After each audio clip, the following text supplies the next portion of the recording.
नमस्कार विद्यार्थियों। आज हम आपके लिए लेकर आए हैं अर्थशास्त्र का अगला टॉपिक। इसके पहले हमने 2 वीडियो में कवर किया है। उसके बाद का जो टॉपिक है उसके बारे में हम जानेंगे यहाँ पर। और मेरे चैनल को सब्सक्राइब करें और लाइक करें और मज़ेदार चीज़ों को पढ़ें। तो आपका अगला क्वेश्चन है, चेक किसे कहते हैं? तथा देश की सरकार के आधिपत्य से स्थापित बैंक का निर्माण हुआ, जिसके द्वारा अब और भी आसानी से मुद्रा का हस्तांतरण किया जाने लगा, जिसे हम चेक कहते हैं। यानी चेक एक मुद्रा का एक प्रकार है जिस पर किसी बैंक के द्वारा प्रोवाइड किया जाता है। उस पर कितना अमाउंट अंकित करना होता है, उसको हम अमाउंट को अंकित करते हैं। जो अमाउंट उस पर अंकित होता है उसको हम अंकित करते हैं और उसी अंकित पैसे को बैंक द्वारा चेक मनी के रूप में प्राप्त किया जाता है। नेक्स्ट है कंप्यूटर। कंप्यूटर किसे कहते हैं? मानवीय मस्तिष्क का लगभग सारा कार्य एक मशीन के द्वारा होने लगा है, जिसे हम कंप्यूटर कहते हैं।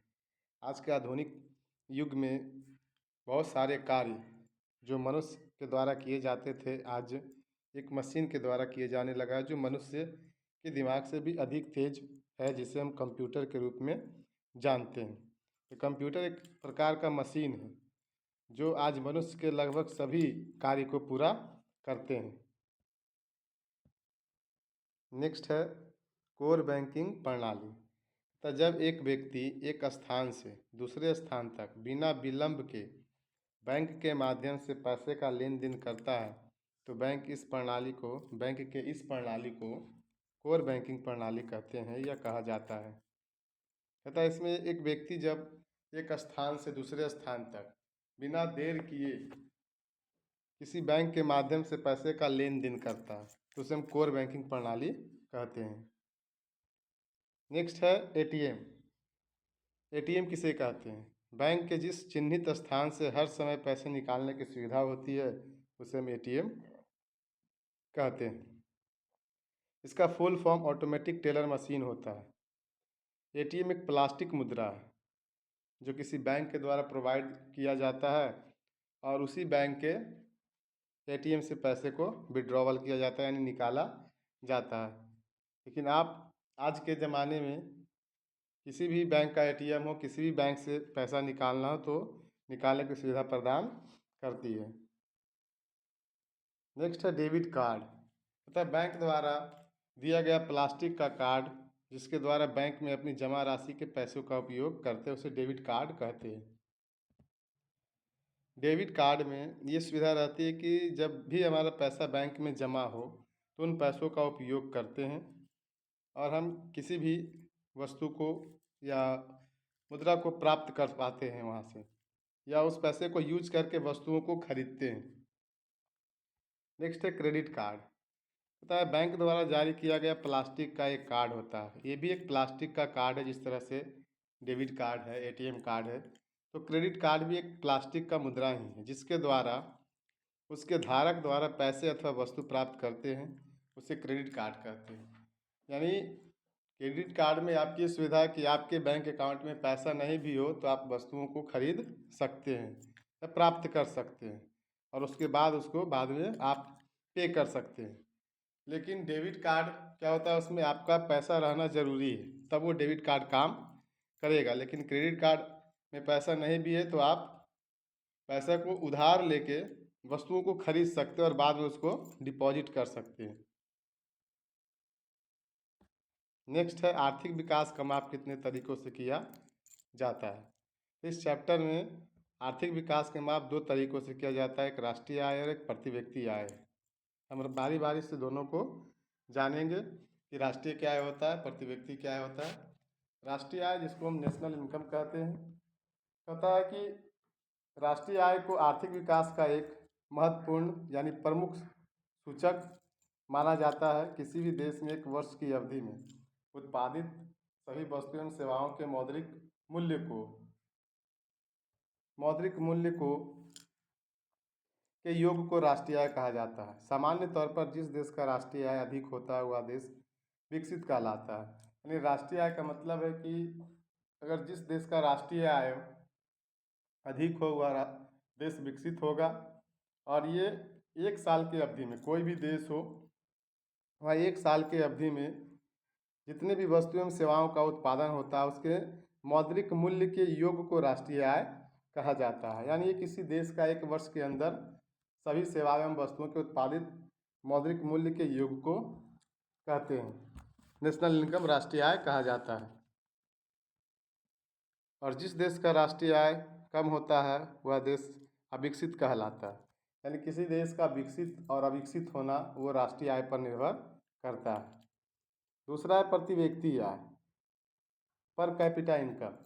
तथा आर्थिक विकास की माप करने के लिए जिस व्यक्ति के लिए प्रति व्यक्ति आय को सबसे उचित सूचकांक माना जाता है।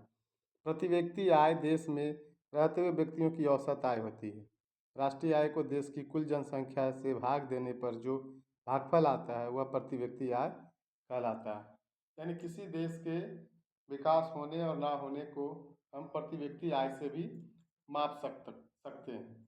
और प्रति व्यक्ति आय पर कैपिटा इनकम क्या होता है, तो वो देश की कुल जो आय होता है देश की कुल जनसंख्या से भाग देने पर जो भागफल प्राप्त होता है। यानी हमारे देश के लोगों ने जितने भी इनकम किए, जो भी कमाया और जितने भी लोग हैं उससे हम भाग दे दिए तो जो भागफल आया वह प्रति व्यक्ति आय कहलाता है। यहाँ पर प्रति व्यक्ति आय का फार्मूला दिया है, सूत्र प्रति व्यक्ति आय बराबर राष्ट्रीय आय बटे कुल जनसंख्या।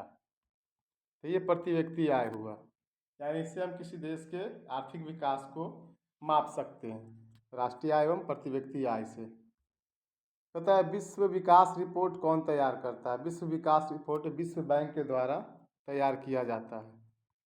नेक्स्ट है कोई देश विकसित या विकसित किस आधार पर माना जाता है? तो प्रति व्यक्ति आय पर। और हम राष्ट्रीय आय भी कह सकते हैं कि राष्ट्रीय आय पर कोई भी देश को विकसित और अविकसित हम मान सकते हैं। मानव विकास सूचकांक क्या है? तथा यह सूचकांक संयुक्त राष्ट्र विकास कार्यक्रम UNDP द्वारा महबूब उल हक के निर्देशन में तैयार की गई पहली मानव विकास रिपोर्ट प्रस्तावित किया गया था। UNDP द्वारा प्रकाशित मानव विकास रिपोर्ट विभिन्न देशों की तुलना, लोगों के शैक्षणिक स्तर, उनकी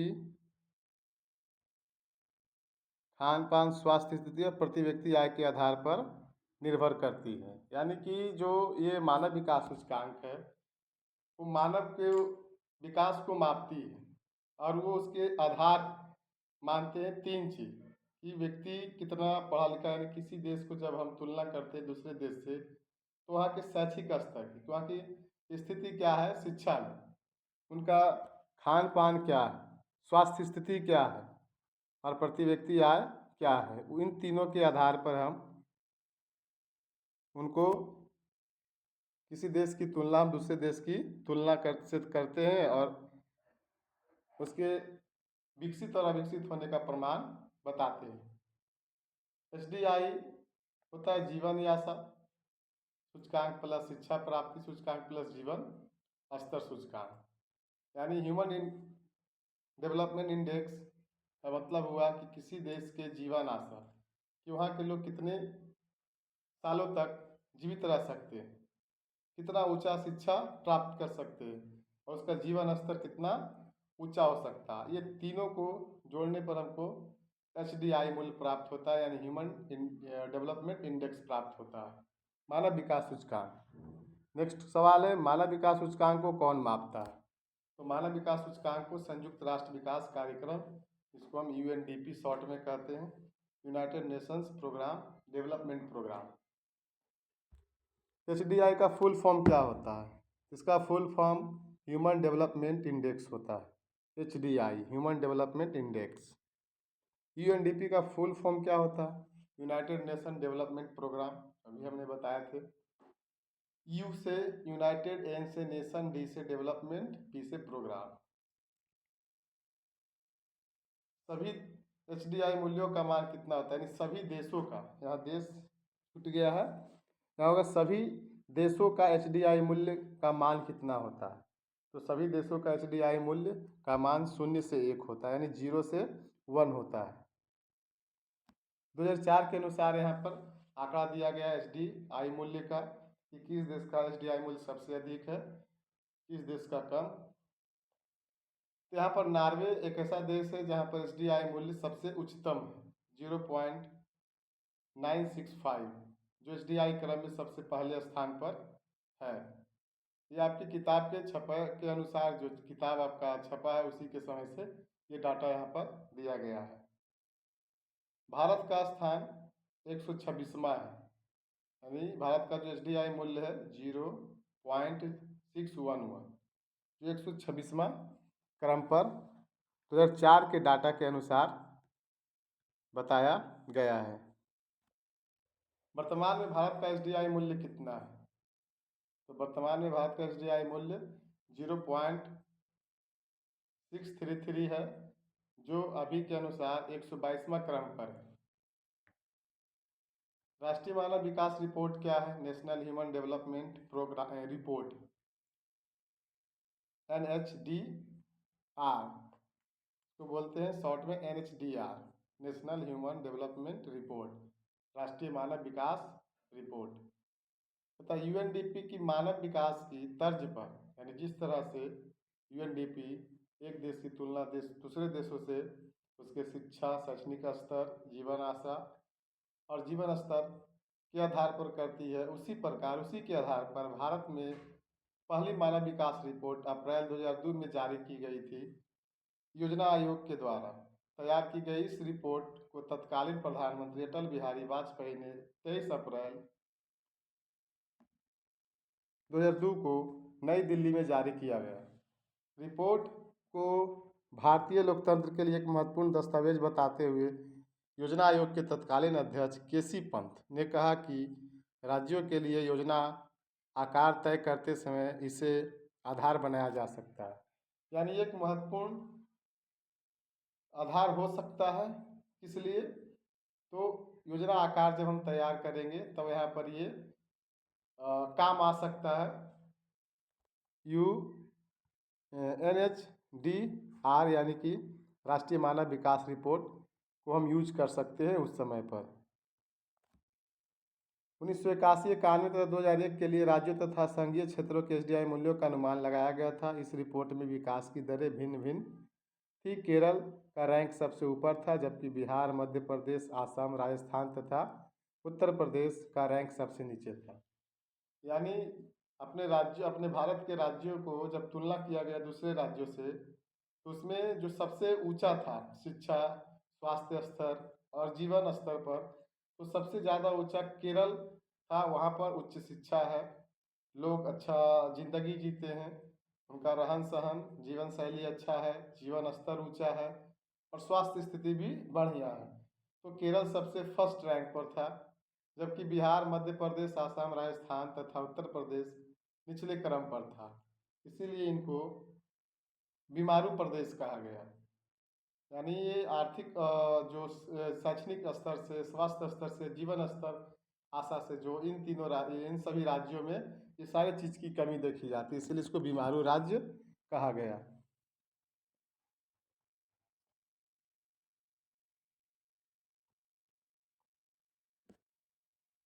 नेक्स्ट है आधारिक संरचना किसे कहते हैं? तो आधारिक संरचना का मतलब उन सुख सुविधाओं तथा सेवाओं से है जो देश के आर्थिक विकास के लिए सहायक होते हैं। यानी आर्थिक संरचना हमारे देश के विकास में सहायक होती है। इन्हीं से हमारा देश विकास की ओर, या राज्य कोई भी राज्य हो, वो विकास के रूप में कहा जाता है कि हमारे देश का विकास हुआ है। तो किस वजह से? आधारिक संरचना के, क्योंकि आधारिक संरचना बिजली, परिवहन, संचार, बैंकिंग, स्कूल, कॉलेज, अस्पताल आदि होते हैं। और जिन देश में ये सारे चीज़ें परिपक्व हो, यानी कि अच्छे अवस्था में हो, बिजली पूर्ति की जाती हो, परिवहन व्यवस्था अच्छा हो, संचार व्यवस्था अच्छा हो, बैंकिंग व्यवस्था अच्छा हो, स्कूल व्यवस्था अच्छा हो, कॉलेज, अस्पताल, सारी सुविधाएं अच्छी हो, तो वो देश को विकास के रूप में जाना जाता है। इसीलिए इसे आर्थिक विकास का आधार माना जाता है और इन्हीं को हम आधारिक संरचना के रूप में जानते हैं। देश का आधारिक संरचना आधारभूत ढांचा कहलाता है। बीमारू राज्य कौन कौन है? बी से बिहार, ए से मध्य प्रदेश, ए से असम, आर से राजस्थान, यू से उत्तर प्रदेश। ये पांचों राज्य जो है वो बीमारू राज्य के रूप में जाना जाता है, क्योंकि यहाँ पर विभिन्न राज्यों की तुलना में शिक्षा स्तर बहुत कम है, स्वास्थ्य स्तर की बहुत कमी है और जीवन स्तर की बहुत कमी यहाँ पर देखी जाती है। लोग यहाँ पर अपने जीवन स्तर को चलाने के लिए, जीवन यापन को करने के लिए बहुत संघर्ष करना पड़ता है। और भी कई कई तो राज्यों के जो लोग हैं, जैसे बिहार के लोग दूसरे राज्यों में कमाने के लिए, अपने जीवन को चलाने के लिए रोजगार की तलाश में जाया करते हैं। नेक्स्ट है, महावीर ने शांति का संदेश किसे दिया था? मतलब कहाँ दिया था? क्वेश्चन बनेगा महावीर ने शांति का संदेश कहाँ दिया था? तो आपका सही जवाब हो जाएगा बिहार। महात्मा गांधी ने कौन सी आंदोलन का बिगुल बिहार में फूंका था? यानी महात्मा गांधी जी ने सबसे पहले बिहार में चंपारण आंदोलन की शुरुआत किए थे। संपूर्ण क्रांति का नारा किसने और कहाँ दिया था? ये सारे जो क्वेश्चंस है ऑब्जेक्टिव क्वेश्चंस है, यानी बहुविकल्पीय प्रश्न है जो परीक्षा में पूछे जाते हैं। तो परीक्षा के लिए ये महत्वपूर्ण क्वेश्चन हो जाता है। तो संपूर्ण क्रांति का नारा लोकनायक जयप्रकाश नारायण ने दिए थे, जिन्हें लोकनायक भी कहा जाता है। और बिहार में भी ये भी क्रांति का नारा चला था, बिहार से ही शुरू हुआ था और संपूर्ण देश में फैल गया था। नेक्स्ट, भिखारी ठाकुर का जन्म कहाँ हुआ था? इनका जन्म बिहार में ही हुआ था। इन्हें नेक्स्ट है, पहले बिहार की स्थिति गौरवशाली था, परंतु आज इसकी स्थिति कैसी है? तो दयनीय हो गई थी। अगर हम बिहार के प्राचीन काल के बिहार को देखते हैं तो बिहार बहुत ही अच्छी स्थिति में दिखाई देता था, लेकिन जिस रूप में ये दिखाई देता था आज की स्थिति वैसा नहीं है। इनकी स्थिति बहुत ही जर्जर और दयनीय हो चुका है, लेकिन अब बिहार धीरे धीरे तरक्की की ओर बढ़ रहा है। बिहार में आर्थिक विकास की गति का आकलन किसके द्वारा किया जाता है या किससे मापा जाता है? तो केंद्रीय सांख्यिकी संगठन, यानी जो CSO है संस्था है, वो राष्ट्रीय आय की माप करता है। यानी राष्ट्रीय आय को मापना इसी संस्था को दिया गया है, और ये एक साल में या किसी वर्ष में किसी अपने देश के जो राष्ट्रीय आय है उसको मापने का काम करता है। यानी सेंट्रल स्टैटिस्टिकल ऑर्गेनाइजेशन, यानी केंद्रीय सांख्यिकी संगठन।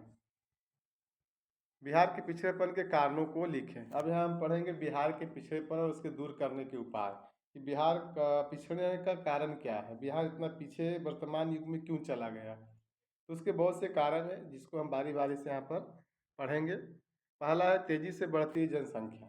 पता है कि कोई भी देश के लिए अगर जनसंख्या तेजी से बढ़ती है तो वहाँ का संसाधन भी बहुत तेजी से खपत होता है, इसीलिए विकास में वो बाधा पहुँचाता है। तो जो पहला कारण है बिहार की बढ़ती हुई जनसंख्या का विकास के रुकने का, तेजी से बढ़ती हुई जनसंख्या है। बिहार में जनसंख्या काफ़ी तेजी से बढ़ रही है, इसके चलते बिहार विकास के लिए साधन कम होते जा रहे हैं। अधिकांश साधन जनसंख्या के भरण पोषण में ही चला जाता है, इसलिए संसाधनों की कमी हो जाती है। तो जनसंख्या बढ़ना विकास का अवरुद्ध माना जाता है। नेक्स्ट है आधारिक संरचना का अभाव। बिहार में वो चीज़ें नहीं है जिससे किसी देश के विकास को मापा जाता है, जैसे हर चीज़ की सुविधा होना, जैसे अस्पताल, स्कूल, कॉलेज, परिवहन, बैंकिंग, ये सारी चीज़ों का पूर्ण रूप से अभाव देखा जाता है। इसलिए ये भी कारण बनता है बिहार के पिछड़ने का, कि वहाँ आधारिक संरचना का बहुत ही अभाव है। नेक्स्ट है कृषि पर निर्भरता, कि बिहार के लोग जो है, बिहारवासी जो है, पूरी तरह से कृषि पर निर्भर है। यहाँ इसके अलावा और कोई काम देखने को नहीं मिलता है। तो बिहार की अर्थव्यवस्था पूरी तरह से कृषि पर आधारित है। यहाँ की अधिकांश जनता कृषि पर ही निर्भर है, लेकिन हमारी कृषि भी हालत ठीक नहीं है। हमारी कृषि काफ़ी पिछड़ी हुई है, इसके चलते यहाँ उपज कम होती है। नेक्स्ट है बाढ़ तथा सूखा से क्षति।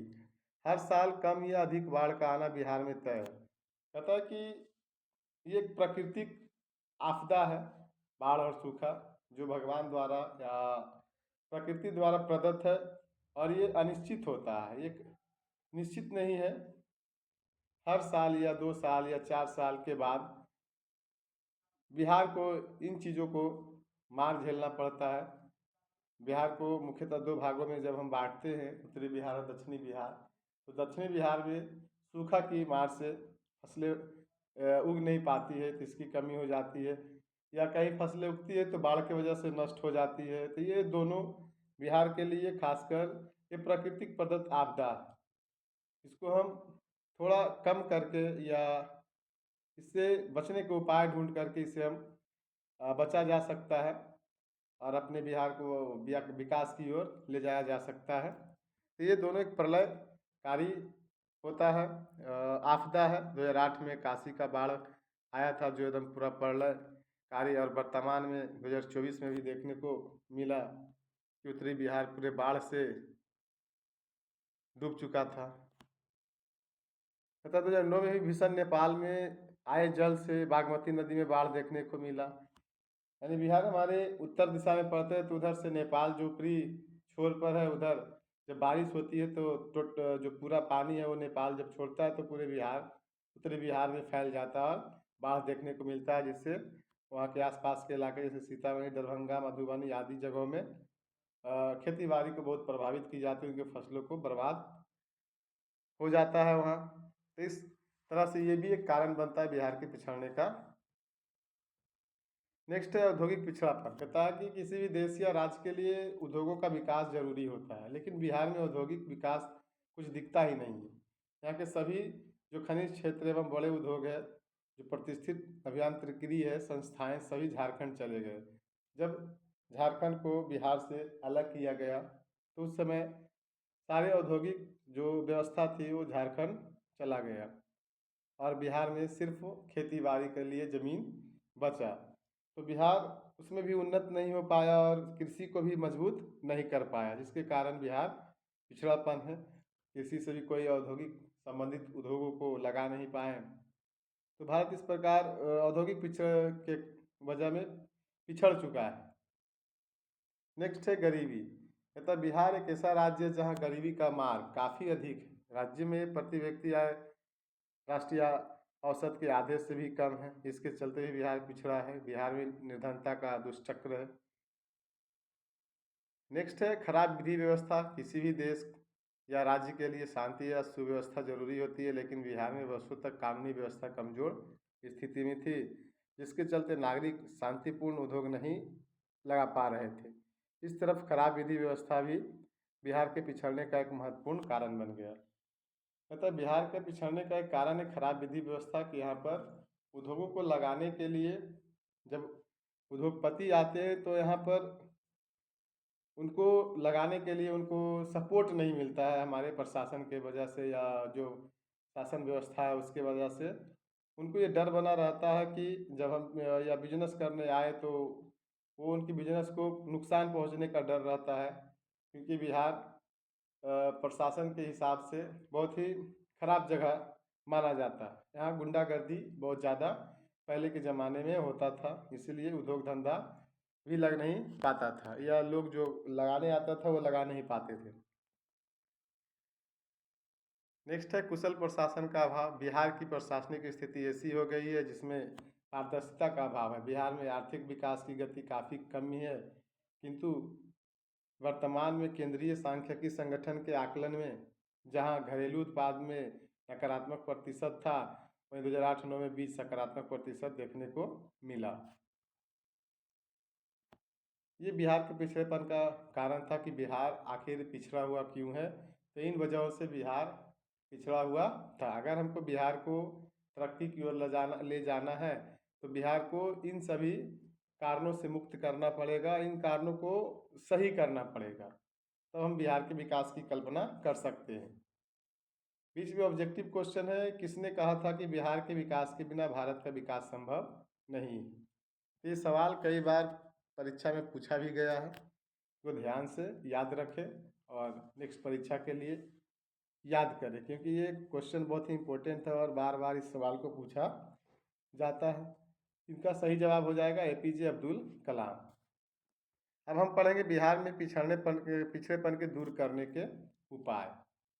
तो जितने भी बिहार के पिछड़ेपन के कारण हैं उसी को हम अगर सुधार करेंगे तो बिहार के पिछड़ेपन को हम दूर कर सकते हैं। जैसे जनसंख्या पर नियंत्रण, राज्य में तेजी से बढ़ती हुई जनसंख्या है तो उस पर रोक लगाएंगे, तो परिवार नियोजन कार्यक्रम को चलाकर इसके लिए राज्य की जनता एवं खास करके महिलाओं में शिक्षा का प्रसार किया जाएगा तो जनसंख्या पर नियंत्रण पा सकते हैं और बिहार को विकास की ओर ले जा सकते हैं। दूसरा है कृषि का तेजी से विकास। बिहार में कृषि ही जीवन का आधार है तो कृषि में हम नए यंत्रों का प्रयोग करें, उत्तम खाद उत्तम बीज का प्रयोग किया जाए, यानी हर चीज़ को हम डेवलपमेंट रूप में विकसित रूप में हम उपयोग करें ताकि खेती बाड़ी को हम बहुत तेज़ी से विकास कर पाएँ। तो कृषि का तेज़ी से विकास करेंगे तो बिहार का विकास भी तेज़ी से होगा। नेक्स्ट है बाढ़ पर नियंत्रण। बिहार के विकास में बाढ़ एक बहुत बड़ा बाधक है। फसल का बहुत बड़ा भाग बाढ़ के चलते बर्बाद हो जाता है, जान माल की भी क्षति होती है। उत्तरी बिहार की अधिकांश नदियाँ हिमालय से निकलती है, इसलिए नेपाल सरकार के सहयोग से बाढ़ नियंत्रण को सफल बनाया जा सकता है। तो बाढ़ नियंत्रण करके भी हम बिहार को विकास की ओर ले जा सकते हैं। नेक्स्ट है आधारिक संरचना का विकास। बिहार में बिजली की काफ़ी कमी है, अतः बिजली का उत्पादक बढ़ाया जाए, सड़क व्यवस्था में सुधार लाया जाए, शिक्षा एवं स्वास्थ्य सुविधा में सुधार लाया जाए, जिससे विकास की प्रक्रिया और अधिक आगे बढ़ सके। तो बिहार के विकास में ये भी महत्वपूर्ण एक व्यवस्था बन जाती है कि आधारिक संरचना का अभाव है तो उसको विकास किया जाए। यहाँ पर सारी चीज़ों को डेवलपमेंट किया जाए, यानी विकास उसको बनाया जाए। जैसे बिजली को पूर्ति की जाए, बिहार में 24 घंटा बिजली की पूर्ति हो, सड़क व्यवस्था अच्छी हो कि लोगों को आने जाने में दिक्कत ना हो, शिक्षा का स्तर अच्छा हो, स्वास्थ्य व्यवस्था अच्छा हो, हर चीज़ अच्छा रहेगा तो बिहार का विकास बढ़ना शुरू हो जाएगा। तो आर्थिक संरचना का विकास बहुत ज़रूरी होता है। नेक्स्ट है उद्योगों का विकास। किसी भी राज्य या देश को विकास करना तो वहाँ अधिक से अधिक उद्योग धंधा को लाना पड़ेगा, लगाना पड़ेगा ताकि लोगों को अधिक से अधिक रोजगार मिले और वो अपने जीवन यापन को कर सके। और रोजगार मिलता है तो राज्य का विकास भी होता है, बहुत सारे काम होते हैं, अर्थव्यवस्था में उसको बढ़ोतरी मिलता है। तो इस प्रकार हम उद्योगों का विकास विदेशी पूंजी लगा करके या बाहरी कंपनी को बुला करके उद्योग का विकास हम कर सकते हैं। नेक्स्ट है गरीबी दूर करना। बिहार में गरीबी का सबसे अधिक प्रभाव है। गरीबी रेखा के नीचे लगभग 42% से भी अधिक लोग यहाँ जीवन स्तर का जीवन यापन कर रहे हैं, गुजर बसर कर रहे हैं। इनके लिए रोजगार की व्यवस्था की जाए, स्वरोजगार को बढ़ावा देने के लिए इन्हें प्रशिक्षण दिया जाए, तब हम बिहार की कल्पना विकास की कल्पना कर सकते हैं बिहार को। नेक्स्ट है शांति व्यवस्था की स्थापना। बिहार में शांति का माहौल कायम कर व्यापारियों में विश्वास जगाया जा सकता है तथा आर्थिक विकास की गति को तेज किया जा सकता है। यानी जो व्यापारी लोग हैं उनको ये आश्वस्त किया जाए कि आप सुरक्षित हैं बिहार में, तो आप अपना बिजनेस व्यापार अच्छे से करें। अगर ऐसा स्थिति बनती है तो बिहार का विकास की गति को हम तेज कर सकते हैं, उसको बढ़ा सकते हैं। नेक्स्ट है स्वच्छ तथा ईमानदार प्रशासन। आजकल जो प्रशासन है उनको स्वच्छ होना चाहिए, ईमानदार होना चाहिए ताकि जो भी न्याय मांगने जाए उनको पूर्ण रूप से न्याय मिले और वो स्वतंत्र पूर्वक अपने व्यापार को बिजनेस को लगा सके या कोई भी चीज़ हो वो यहाँ पर बिहार में स्वतंत्र रूप से कर सके। तो बिहार की अगर हम विकास की कल्पना करना चाहते हैं तो यहाँ के प्रशासन को ईमानदार होना पड़ेगा। केंद्र से अधिक मात्रा में संसाधनों का हस्तांतरण, यानी बिहार को केंद्र सरकार से कोई मदद नहीं मिल पाता है अधिक मात्रा में, जिससे बिहार वो चीज़ों को नहीं कर पाता जिससे बिहार को अधिक विकास में तेजी मिले। तथा बिहार के विकास के लिए केंद्र से अधिक मात्रा में संसाधनों के हस्तांतरण की जरूरत है। कुछ राज्यों को विशेष राज्य का दर्जा देकर इन्हें अधिक मात्रा में केंद्रीय सहायता दी जाती है। तो विशेष राज्य का दर्जा प्राप्त होने के कारण जम्मू एवं कश्मीर, पंजाब, उत्तर पूर्व के राज्यों को विशेष सहायता मिलती है। तो अगर बिहार राज्य को विशेष राज्य का दर्जा मिल जाए तो बिहार को भी केंद्र से ज़्यादा से अधिक सहायता मिलेगी, जिससे बिहार अपने विकास के कार्यों को कर पाएगा। ये भी एक बिहार के विकास का एक चीज़ें हो सकती है जिससे जो केंद्र से हमें अधिक मात्रा में संसाधन मिले तो हम बिहार के विकास में इसको यूज कर सकते हैं। नेक्स्ट क्वेश्चन है, तत्कालीन राज्यपाल ने राष्ट्रीय विकास परिषद में बिहार की स्थिति का लेखा जोखा कब प्रस्तुत किया? तो 27 जून 2005 को। ये आपके बुक के अनुसार है। तथा गुजरात का उपरोक्त अवधि में विकास दर कितना है? तो गुजरात का जो विकास दर है 11.05% है। नेक्स्ट, बिहार का उपरोक्त अवधि में विकास दर कितना है? तो 11.03% है, यानी गुजरात से थोड़ा कम है। बिहार के विकास की इस गति के कुछ अर्थशास्त्री ने कहा कि आश्चर्यजनक अर्थशास्त्र है, यानी बिहार अपने निचले क्रम से विकास की ओर बढ़ने लगा और इस तरह के जब प्रतिशत बिहार के रूप में विकास के रूप में दिखा कि बिहार ने 11.0% का विकास कर लिया, तो अर्थशास्त्रियों ने आश्चर्य में पड़ गया कि बिहार इतना जल्दी इतना विकास कैसे कर पाया। इसे आश्चर्य का शास्त्र भी कहा गया। नेक्स्ट है, बिहार के विकास के बिना भारत का विकास संभव नहीं है, यह किसने कहा था? डॉक्टर एपीजे अब्दुल कलाम ने कहा था। नरेगा क्या है? अगला क्वेश्चन मोस्ट इंपोर्टेंट क्वेश्चन है, नरेगा क्या है? तथा ग्रामीण रोजगार देने की एक राष्ट्रीय योजना है। तथा नरेगा ग्रामीण रोजगार यानी ग्रामीण क्षेत्रों में रोजगार देने के लिए सबसे बड़ी योजना है और एक राष्ट्रीय योजना है। ये राज्य सरकार की नहीं, केंद्र सरकार के द्वारा चलाया गया योजना है। इसके अंतर्गत ग्रामीण मजदूरों को एक साल में कम से कम 100 दिनों के लिए रोजगार देने की व्यवस्था की गई है।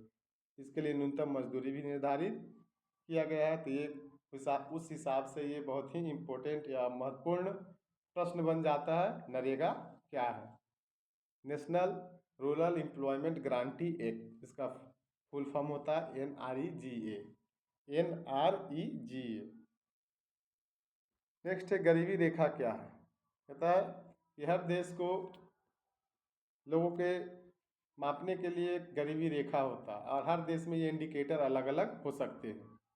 कहता है गरीबी को निर्धारित करने के लिए योजना आयोग द्वारा सीमांकन किया गया है। यानी हमारे देश भारत में गरीबी को मापना किस संस्था के द्वारा किया जाता है? योजना आयोग के द्वारा।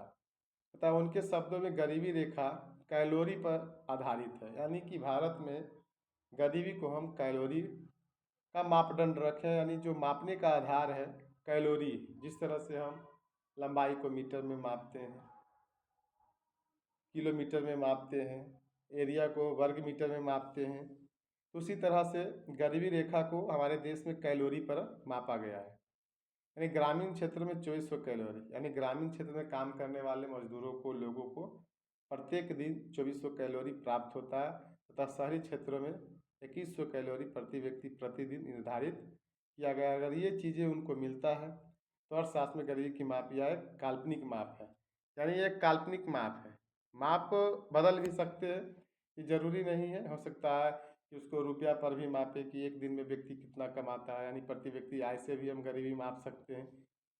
भोजन से भी माप सकते हैं कि हमारे देश में अगर प्रत्येक व्यक्ति को ग्रामीण क्षेत्रों में 2400 कैलोरी मिलता है तो गरीबी रेखा के ऊपर है, इससे कम मिलता है तो गरीबी रेखा के नीचे है। शहरी क्षेत्रों में 2100 कैलोरी के ऊपर अगर व्यक्ति को भोजन में प्राप्ति हो रही है तो वो गरीबी रेखा से ऊपर है, अगर नहीं हो रही है तो गरीबी रेखा के नीचे है। यह एक काल्पनिक रेखा है। इस रेखा से नीचे के लोगों को गरीबी रेखा यानी BPL कहा जाता है और इसके ऊपर के लोगों को APL कहा जाता है। एवं poverty line APL, below poverty line BPL, गरीबी रेखा से नीचे। आपका चैप्टर समाप्त हो गया। यहीं से आपके परीक्षा में प्रश्न पूछे जाएंगे और ये थ्योरी था। आपको पूर्ण रूप से जो भी आपकी किताब में फर्स्ट चैप्टर में अर्थव्यवस्था के विकास के इतिहास में जो भी आपको पढ़ना था, यहाँ पर हमने आपको पढ़ाया। और उसका यहाँ पर प्रश्नावली देखते हैं क्या है। निम्न को प्राथमिक क्षेत्र किसे कहा जाता है? तो प्राथमिक क्षेत्र किसी क्षेत्र को कहा जाता है। हमने आपको पढ़ाया कल पिछले वाले वीडियो में कि अर्थव्यवस्था के कितने क्षेत्र है, तो उनमें से एक कृषि क्षेत्र भी आता है। किस देश में मिश्रित अर्थव्यवस्था है? तो अपना देश भारत है। भारत में योजना आयोग का गठन कब किया गया? 15 मार्च 1950 को। जिस देश का राष्ट्रीय आय अधिक होता है वह देश क्या कहलाता है? विकसित। किसे पिछड़ा राज्य कहा जाता है? बिहार। अब है रिक्त स्थानों की पूर्ति करें, भरने। पता है भारत अंग्रेजी शासन का एक गुलाम था, ये इसको हम उपनिवेश कह सकते हैं। भारत अंग्रेजी शासन का एक उपनिवेश था। अंग्रेजों ने भारतीय अर्थव्यवस्था का शोषण किया। क्या किया? शोषण किया। अर्थव्यवस्था आजीविका अर्जन की एक प्रणाली है, एक व्यवस्था है। द्वितीयक क्षेत्र को औद्योगिक क्षेत्र भी कहा जाता है। आर्थिक विकास आवश्यक रूप से परिवर्तन प्रक्रिया है, यानी आर्थिक विकास परिवर्तन की एक प्रक्रिया है। हमें समय के अनुसार बदलना, चेंज करना ही आर्थिक विकास का एक मापदंड है। भारत में आर्थिक विकास का श्रेय नियोजन को जाता है। ये फिल इन द ब्लैंक्स है, यानी भरने वाला रिक्त स्थान को। अतः आर्थिक विकास की माप करने के लिए प्रति व्यक्ति आय को सबसे उचित सूचकांक माना जाता है। यानी आपका जो परीक्षा में फिल इन द ब्लैंक्स ये ऑब्जेक्टिव के रूप में काम करेगा। यानी ये सारे जो क्वेश्चन है फिल इन द ब्लैंक्स, इसको हम रिक्त स्थान कहते हैं, वो ऑब्जेक्टिव की तरह बन जाएगा। जैसे भारत में आर्थिक विकास का श्रेय किसे जाता है, तो आपको ऑप्शन मिलेगा, उस ऑप्शन में नियोजन को टिक करना है। आर्थिक विकास की माप करने के लिए किसको सर्वोत्तम माना जाता है, सबसे उचित सूचकांक क्या है, तो उसमें ऑप्शन रहेगा, तो प्रति व्यक्ति आय को टिक करेंगे। नेक्स्ट है साधनों के मामलों में धनी होते हुए भी बिहार की स्थिति दयनीय है। यानी बिहार में संसाधनों की कमी नहीं है, बस उसको यूज करना अधिक से अधिक है। तो हम संसाधनों में धनी है, लेकिन फिर भी स्थिति हमारा दयनीय है। बिहार में कृषि ही जीवन का आधार है। बिहार के विकास में बाढ़ एक बहुत बड़ा बाधक है। बाढ़ या सूखा हम कह सकते हैं, एक बहुत बड़ा बाधक है। इस प्रकार आपका चैप्टर पूर्ण रूप से समाप्त होता है। धन्यवाद। वीडियो को लाइक एंड शेयर करें।